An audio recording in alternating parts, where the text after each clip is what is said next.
Seperti biasa, laki-laki akan membaca ayat ganjil dan kaum perempuan akan membaca ayat genap. Mari kita membaca bersama-sama. Nahum bab 1 ayat 1 sampai 8. Ucapan ilahi tentang Niniwe, kitab penglihatan Nahum orang Elkos. Tuhan itu Allah yang cemburu dan membalas. Tuhan itu pembalas dan berkobar dan amarah. Tuhan itu pembalas lawan-lawannya dan berdendam kepada musuh-musuhnya. Tuhan itu panjang sabar dan besar kuasanya, tetapi sekali-kali Ia tidak membebaskan orang bersalah dari hukuman. Tuhan berjalan dalam puting beliung dan badai, dan awan adalah debu kakinya. Ia menghardik laut dan mengeringkannya, dan segala sungai dibuatnya bersama. Basan dan Karmel menjadi tandus, dan kembang-kembang menjadi air. Gunung-gunung berguncang di hadapannya dan bukit-bukit mencair. Bumi terungkit di hadapannya, dunia serta seluruh penduduknya. Siapa dapat berdiri menghadapi gerakannya? Siapa tahan terhadap mukanya yang menyala-nyala? Luapan amarahnya seperti api, dan gunung-gunung bergerogoh karena Dia. Tuhan itu baik, tempat perlindungan pada waktu kesusahan. Ia memperhatikan orang-orang yang berlindung padanya. Bahkan dalam banjir yang melanda, Ia menghabisi sama sekali orang-orang yang bangkit melawan Dia, dan musuhnya dihalaunya ke dalam gelap. Demikianlah sabda Tuhan. Syukur kepada Allah. Bapak, Ibu, saudara-saudari yang terkasih, ada 5 pertanyaan yang akan dijawab, dan pertanyaannya sudah dijawab.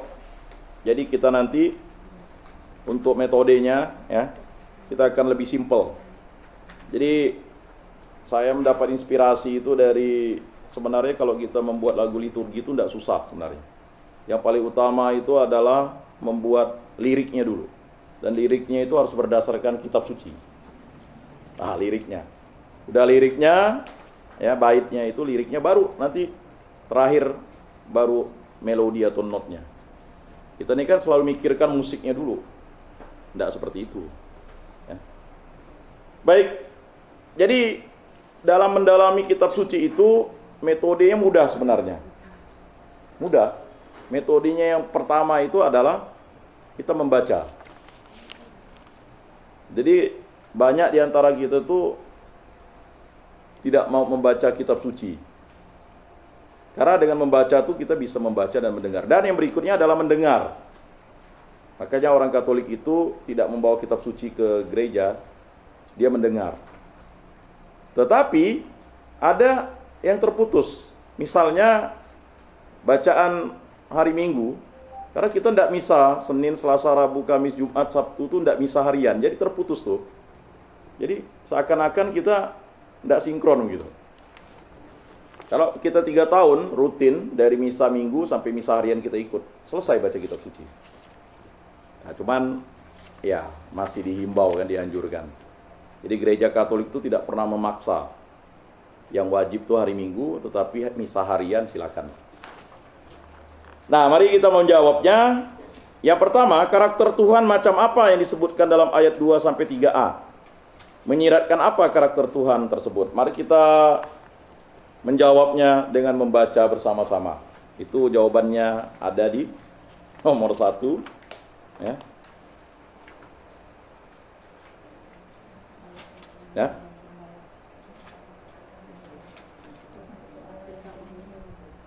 Ya.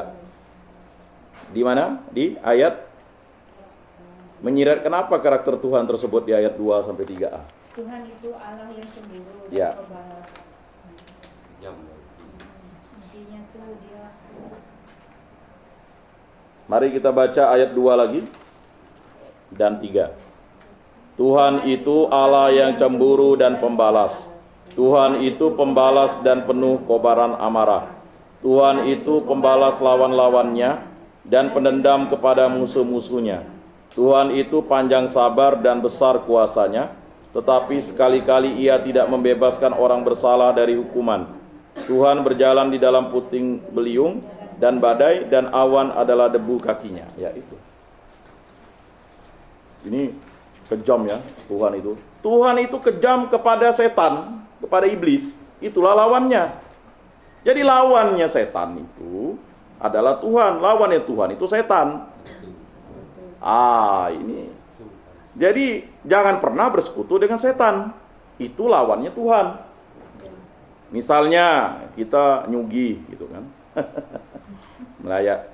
Saya beberapa tahun ini eksplorasi itu. Biasanya di satu TV itu saya sampai melotot. Mana sih anunya?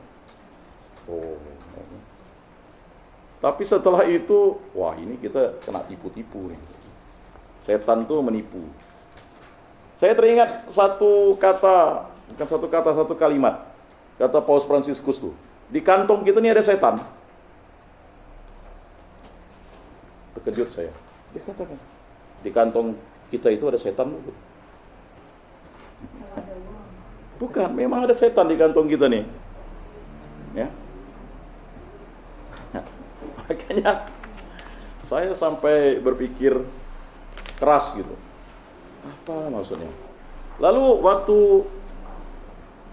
dia berhomili, kan Petrus itu menebarkan jala. Lalu sampai beberapa imam yang biasa buat konten itu baru dia sadar.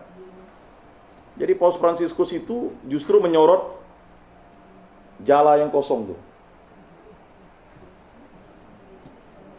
Dipikirnya Petrus yang tidak patuh, tapi sebenarnya Paus Fransiskus itu sudah dalam sekali dia punya, ya karena dia Bapak Suci kan, jala yang kosong. Kita ini kan sebagai orang Katolik kan, nebarkan jala kosong terus. Karena apa tadi? Kita mengikuti dunia, mengikuti hawa nafsu kita, mengikuti setan yang mengganggu kita tuh. Kau pasang salib situ tak akan mungkin orang datang kan begitu.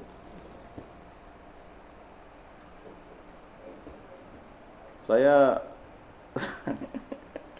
pikir-pikir ngapain saya pasang salib di rumah saya itu ya. Ini orang tidak datang Natalan nih ke rumah saya ini. Yang datang ya orang-orang yang seiman ya. Jangan-jangan dia takut kena salib ini ya. Ya udah. Kita kan kadang bersedih tuh. Ya kan? Kesedihan. Atau kalau misa requiem misalnya, saya ingat dulu satu bapak udah meninggal ya. Kalau orang terkenal tuh misa requiem ramai orang. Tapi kita bayangkan Yesus, berapa orang enggak yang ada? Ya. Yang lainnya lari. Ya. Hanya 2 muridnya, Nikodemus, Yusuf dari Arimatea, kemudian ibunya. Ya kan? Waktu menjenguk kubur pun murid-muridnya tidak mau. Perempuan-perempuan yang datang ke sana. Jadi jala kosong itu. Jadi bapak-bapak, ibu-ibu, saudara-saudari, jangan pernah khawatir ketika kita berdoa itu tidak ada jawabannya. Tuhan akan memberi jawabannya. Itu kata Paus Fransiskus. Kita berdoa sekeras mungkin supaya anak kita kembali kepada Kristus. Kok tak balik-balik ya? Ya kan? Kita kan udah beberapa tahun nih sharing ya. Saya ingat tuh banyak sharing-sharing dari keluarga tuh. Ini anak ini siang malam didoakan tapi tidak patuh-patuh ya kan begitu. Udah mau putus asa doakan ya kan begitu.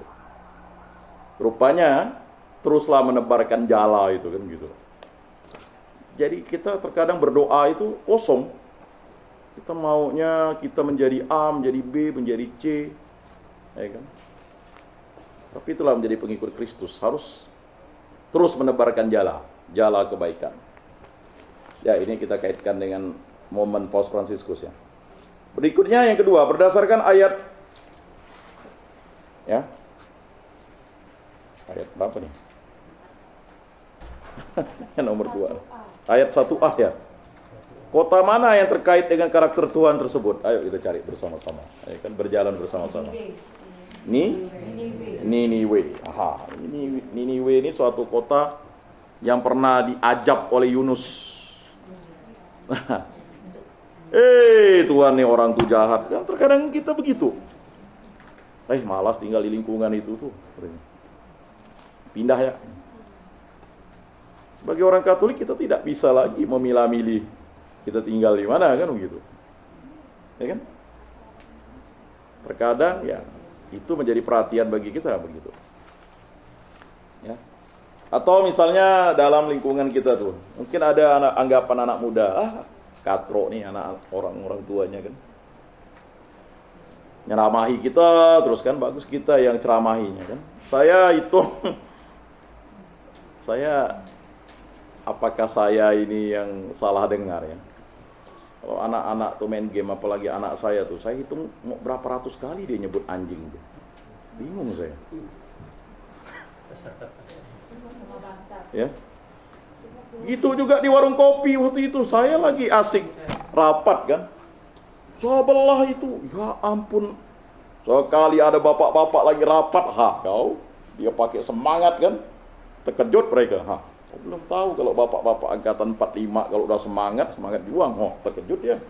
Karena bapak itu kan lagi rapat, mereka lagi ada 24 orang kan, lagi rapat bisnis. Tiba-tiba yang di belakang tuh kan di warung kopi, nyebut kata anjing itu udah berapa kali. Kita dibarisi. Pokok tahap lah. Ya, jadi siap-siaplah anak kita manggil kita itu nanti. Karena udah tak bisa lagi. Itu seakan-akan udah jadi prokem atau anjir katanya kan.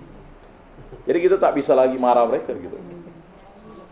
Kalau kita jadi ya mohon maaf lah dah. Kita marah pun dia akan bilang gitu lagi. Game merubah perilaku. Dan itu udah biasa. Ya. Jadi jangan heran nanti itu misalnya, susah dah. Ya. Apakah itu udah pergeseran nilai kan? Masalah. Dan ini menjadi problematika lah bagi kita ya. Bapak-bapak, ibu-ibu kan.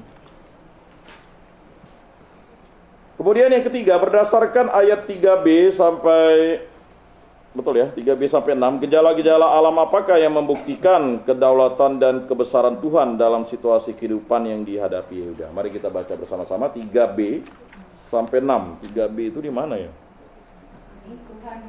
Ya, mari kita bersama-sama. Tuhan berjalan dalam puting beliung dan badai, dan awan adalah debu kakinya. Ia menghardik laut dan mengeringkannya, dan segala sungai dibuatnya gersang. Basam dan Karmel menjadi tandus, dan kembang Libanon menjadi layu. Gunung-gunung berguncang di hadapannya, dan bukit-bukit mencair. Bumi terungkit di hadapannya, dunia serta seluruh penduduknya. Siapa dapat berdiri menghadapi geramnya? Siapa tahan terhadap murkanya yang bernyala-nyala? Ya, sampai situ kan? Masih ya? Luapan amarahnya tercurah seperti api, dan gunung-gunung batu roboh karena dia. Nah, luar biasa. Jadi Allah itu maha kuasa, maha dahsyat, maha segalanya. Ya terserah Allah, kita tidak bisa ngatur Allah. Berikutnya yang keempat, berdasarkan ayat 7 sampai 8, mengapa Tuhan layak untuk menjadi tempat perlindungan? Mari kita baca bersama-sama lagi. Tuhan itu baik, tempat perlindungan pada waktu kesusahan. Ia memperhatikan orang-orang yang berlindung padanya.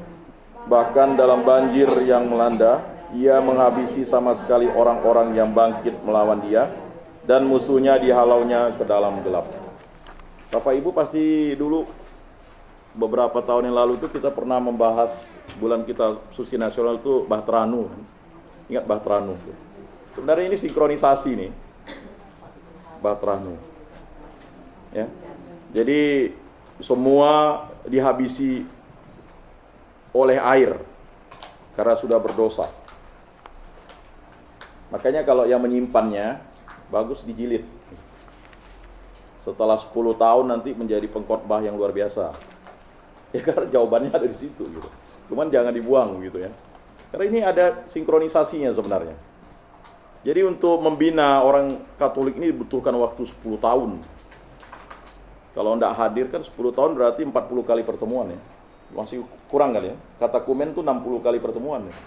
Berarti baru kita ini selesai nanti itu kurang lebih 12 tahun lah. Ya enggak? Kurang. Jadi untuk kalau misalnya ya luar biasa. Kemudian yang kelima, dengan mengenal karakter Tuhan tersebut, apakah Allah dapat menjadi dasar pengharapan Anda dalam segala situasi kehidupan, terutama dalam situasi sulit? Mengapa? Nah, ini jawabannya. Karena Tuhan tadi Maha Kuasa, Ya. Maha Tahu, Maha segala-galanya. Jadi kita harus percaya. Ya, terima kasih Bu Poni. Ada lagi? Silakan. Diungkapkan saja.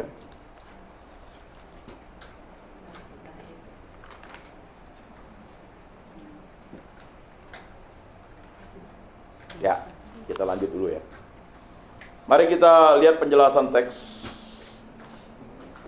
Bapak Ibu Saudara-saudara yang terkasih dalam Yesus Kristus, setelah kita mendalami dan memahami teks serta membagikan pengertian masing-masing, marilah kita lihat beberapa poin tersebut. Mari kita baca yang pertama bersama-sama. Kitab Nahum berisikan nubuat penglihatan tentang akhir dari kota Niniwe, ibu kota kerajaan Asyur, kerajaan yang lalim yang terjadi pada tahun 612 sebelum Masehi. Nubuat tersebut disampaikan pada masa pemerintahan Raja Manasye 699 sampai 643 sebelum Masehi, Raja Yehuda yang menjadi sahabat Raja Asyur. Jadi Bapak Ibu Saudara-saudari mudah kan menjawabnya. Karena sudah ada lingkungan Rufinus ini langsung dikasih nih. Biasa fasilitator tuh hanya ngasih, biasanya lingkungan lain tuh dikasih itu saja. Apa? Ayat kitab sucinya. Karena apa? Supaya kita belajar bersama. Nah begitu. Jadi enggak. Kalau di lingkungan lain hanya dikasih ayat kitab sucinya, makanya fasilitatornya hebat juga padahal ngepek di sini kan. Nah jadi lama kan dia berputar-putar. Kalau kita langsung to the point, dikasihkan kunci di situ. Mari kita baca yang kedua. Melalui nubuatnya, Nabi Nahum mau menyampaikan bahwa ada tangan kuat dari Tuhan Allah Israel di balik jatuhnya Niniwe. Nahum melukiskannya dengan penampakan Tuhan melalui kejadian-kejadian kosmis, gejala-gejala alam yang menggemparkan. Bab 1 ayat 3a sampai 6. Daya kekuatan Tuhan begitu dahsyat sehingga membuat Basan, Karmel dan Libanon yang tadinya terkenal indah, subur dan nyaman menjadi rusak dan hancur. Penghakiman Tuhan mula-mula dilukiskan terbatas pada Asyur dan pada saat paripurna menjangkau seluruh dunia. Jadi Nahum ini menceritakan tentang kedahsyatan Allah. Karena dia berorientasi mewartakan firman Allah di daerah itu, ya dia menggunakan konteks daerah itu. Jadi banyak yang tidak bisa memahami kitab suci itu karena kitab suci itu diwartakan pada orang yang berada di sekitar itu dulu. Jadi seperti itu. Mari kita baca yang ketiga. Gejala-gejala itu menyatakan dirinya dalam alur sejarah manusia untuk memberi perlindungan kepada orang-orang yang percaya padanya, sekaligus menghukum musuh-musuhnya. Namun amarahnya terhadap musuh-musuh pada saat yang sama menjadi kesaksian tentang kepanjang sabaran Tuhan terhadap orang-orang berlindung kepadanya. Dengan demikian orang beriman diajak untuk tetap bersemangat menjalani masa-masa sulit seraya hidup dengan penuh harapan. Orang beriman diajak untuk menjadikan Allah sebagai dasar pengharapan mereka dalam situasi sulit sekalipun. Berjalan bersama-sama Allah. Ya kan? Itu merupakan suatu moto yang luar biasa. Kita berjalan bersama-sama. Karena tujuan akhir kita itu sama. Tinggal di rumah Allah. Jadi kalau neraka itu tidak tinggal bersama Allah. Surga itu tinggal bersama Allah. Nah, jadi ada dua planet. Kita mau menuju mana gitu. Lalu ada kesaksian, ya. Penderitaan, sakit itu. Ini luar biasa nih tadi saya. Dan untuk mendalami ini saya butuh studi dulu. Sekarang studinya lebih gampang. Di YouTube itu ada kesaksiannya. Jadi kesaksian dari seorang yang bisa melihat api penyucian. Ada seorang pastor dan seorang sama-sama sakit TBC. Sama-sama sakit TBC. Jadi ibu ini, dia TBC. Dia mengatakan penyakitnya itulah api penyuciannya. Gitu. Sedangkan pastor itu, karena dia seorang imam, enggak, api penyucian itu nanti di akhirat. Ketika dia meninggal dunia, rupanya ibu itu sudah berada di kerajaan surga. Sedangkan pastor itu masih berada di api penyucian. Karena yang merasa penderitaannya itu ya, bukan api penyucian. Makanya kalau kita sakit sebelum meninggal, itu sebenarnya api penyucian bagi kita. Jadi karena beberapa tahun ini saya membagi komuni itu, saya baru mendapat penjelasannya di situ. Jadi berbahagialah orang sakit, itu api penyuciannya gitu. Jadi api penyuciannya di situ, Bapak Ibu, saudara-saudari yang terkasih. Bukan Allah ingin kita menderita, tetapi Allah memberikan api penyuciannya di dunia supaya kita layak dan pantas masuk di dalam kerajaan surga itu. Ya nanti cari videonya itu ya. Jadi jangan pernah takut dengan sakit itu, karena sakit itulah api penyucian kita. Jadi orang yang sakit itu bukan penderitaan, tapi api penyucian. Nah, justru yang mengatakan sakit itu penderitaan, itu justru di api penyucian nanti baru pemurniannya. Nah itu. Jadi mungkin secara eskatologis itu kan menuju ke akhir ya. Nah itu. Jadi ada yang mengatakan, oh enak dia mau meninggal tidak sakit gitu kan. Ya nanti dulu gitu. Atau kita ini, ingat iman kita tuh, kita tidak bisa pernah menghakimi jenazah ya. Jadi ada orang bilang ini enggak bisa. Jadi konsep kita itu sebagai orang beriman, yang namanya Yesus itu emangnya jenazahnya bagus, rusak kan? Berapa ratus pukulan maksudnya. Memang ada orang kudus yang meninggal, misalnya dia dipancung, itu dia tetap utuh.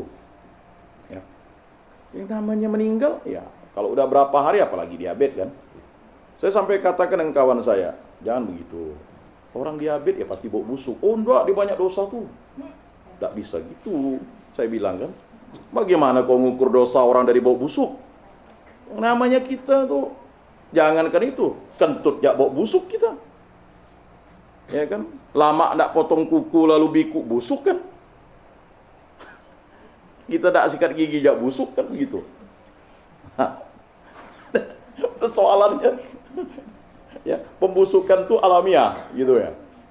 Jadi jangan mengatakan, oh lihat itu dia mulutnya tenganga, itu orang rakus. Bagaimana lagi kita tuh ya. Tuhan Yesus Kristus itu, bayangkan sampai dibilang orang yang celaka oleh orang Farisi kan. Dia dapat itu.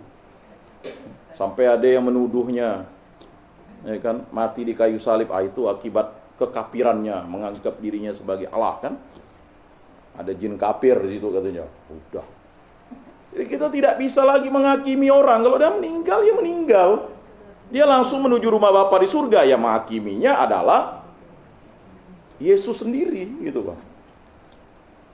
Lalu puji Tuhannya kita masih ada api penyucian. Makanya sudah sepantas dan selayaknya kita mendoakan setiap malam, ya kan, berderet gitu. Saya ingat dulu waktu ada seorang kawan saya itu, entah ngapa rajin saya doakan. Tapi saking banyaknya nama-nama orang ini setiap malam ini nanti lupa. Saya ingat. Akhirnya sekarang ya untuk para nenek, para kakek, para paman, para bibi, nggak bisa lagi gitu nyebutnya karena udah banyak yang meninggal gitu Pak. Kenapa? Mereka membutuhkan doa-doa kita supaya, ya kan, mereka karena belas kasih dan kerahiman Tuhan itu, ya kan begitu. Jangan kita lalu ada penafsiran yang salah gitu. Ketika kita sudah menjadi Katolik, lalu kita lupa mendoakannya. Kita menjadi Katolik itu rahmat berkat supaya mereka bisa kita doakan begitu. Nah itu ya, mulai kita mengarah ke sana ya secara eskatologisnya tuh kan begitu. Baik, yang keempat udah ya tadi ya? Belum? Ya mari kita baca yang keempat. Di sisi lain, situasi sulit menuntut orang beriman untuk menumbuhkan dalam dirinya kehendak kuat untuk bangkit dan melawan dosa yang berwujud ketidakadilan. Dosa yang menyebabkan ketidakadilan hanya dapat dilawan dengan kehendak yang kuat dan tindakan mengubah diri yang bersifat segera atau tidak menunda-nunda supaya cepat terbebas dari akibat-akibat yang menyulitkan hidup. Saya ini kalau pagi itu bergulat dengan diri saya sendiri gitu. Saya udah pasang alarm jam 2, bangun saya jam 2. Oh belum jam 2 nih, Tuhan, saya tidur dulu. Oh belum jam 3 Tuhan, saya bilang kan. Belum nih jam 3. Udah itu jam 4, belum Tuhan, jam 4 nih. Lama-lama setengah 5, cepat. Tuhan udah setengah 5. Ini pun sabar ya Tuhan, 5 menit lagi mau mandi kan, mau misa harian. Jadi semakin kita rajin, semakin kita bergulat dengan hawa nafsu dan keduniaan kita. Semakin kita tidak berdoa, tidak perlu dikacau setan, itu tidak perlu. Tak dikacau pun dia udah berdosa, gitu. Gitu Pak dia. Karena ada yang berpendapat, mana ada aku mimpi buruk. Ya kan? Iya memang, ya tidak apa-apa. Karena memang mimpi buruk itu, kita sebagai orang Katolik, kita tuh udah dibebaskan dari kuasa kutukan. Kan ada 2 tulisan ya yang saya kasih artikel tuh kan. Yang pertama masalah politik, lalu ada kenajisan. Masih ada orang menganggap orang itu najis begitu. Najis itu dah tidak ada lagi di kita. Ya. Makanya saya buat tulisan tuh. Karena susah benar mau menjelaskan kepada seseorang gitu. Tidak ada sangkut pautnya misalnya, mohon maaf. Emangnya orang yang ngurusin mayat itu lalu najis dia? Santai ya dia kan? Yang orang bahkan tidur di samping mayat santai-santai aja dia. Yang tak pernah lihat mayat nih yang sampai kena takut benar gitu. Ya kan? Bayangkan ada orang itu yang udah busuk diangkat ya kan, santai aja kan? Karena dia merasa apa? Kalau dia semua merasa najis dengan mayat itu, siapa yang mau mengumpulkannya? Terkadang kita ini yang terlalu membuat jarak-jarak tuh. Katanya kan. Makanya ada juga yang bilang, tidak mau makan nih katanya. Padahal itu adalah jamuan yang diberikan. Bayangkan dalam keadaan berduka orang tuh masih bisa masak. Bersyukur kan. Mungkin ada yang tidak mau geli lah katanya kan. Itu bukan yang masuk yang menajiskan kita, tapi yang keluar dari mulut kita. Itu. Jadi Bapak Ibu saudara-saudara yang terkasih, untuk mengikis itu memang agak berat memang. Bapak Ibu, kita masuk ke suatu statement terakhir. Sharing dan aksi nyata. Yang pertama, sejauh mana muncul kesadaran dalam diri kita bahwa Allah sungguh-sungguh menjadi dasar pengharapan dikala kita mengalami kesulitan. Nah ini jawabannya ya perlu kita pikirkan. Kedua, sejauh mana muncul kesadaran dalam diri kita bahwa Allah bekerja sedemikian rupa dengan caranya sendiri untuk membantu manusia mengatasi kondisi-kondisi penderitaan yang dialaminya. Ketiga, bagaimana upaya manusiawi yang harus dilakukan untuk menghancurkan dosa-dosa yang mengakibatkan terjadinya kerusakan yang menghilangkan kedamaian di dalam hati.